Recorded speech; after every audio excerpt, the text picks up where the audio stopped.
પાસે છેડતી કેવી રીતે દાખલ થઈ? તમે જોઈ છેડતી? તમે જોઈ?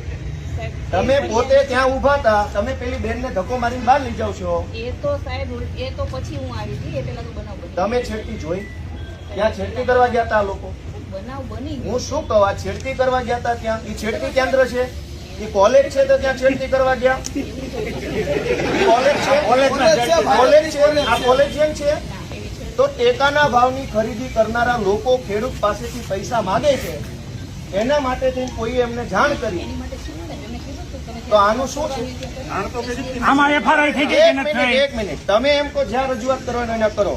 પ્રાંત અધિકારીને 18, 19, 20 તારીખે 3 વખત રજૂઆત કરી. આરએસસી કલેક્ટરને 18 ને 22 તારીખે 2 વાર રજૂઆત કરી. કલેક્ટર સાહેબને 24 તારીખે મેં રજૂઆત કરી.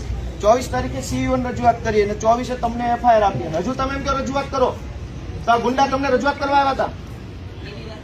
બેન, ભગવાનથી ડરો, ભગવાનથી ડરો. તો ધીમે એટલે પણ હું કઈ ખાઈ ગયો? તમે અમને ઉપર ખોટા આરોપ મૂકો. બેન, તમે છેડતીનો આરોપ કેવી રીતે લગાવ્યો ના ઉપર? હાલો, પગે લાગુ. લ્યો, છેડતીનો આરોપ કેવી રીતે કર્યો? કેવી રીતે છેડતી કરી હમણે? નહીં, કેવી રીતે છેડતી કરી હમણે? છેડતી હરિયાળીનો બધું કે છે, મેં કીધું.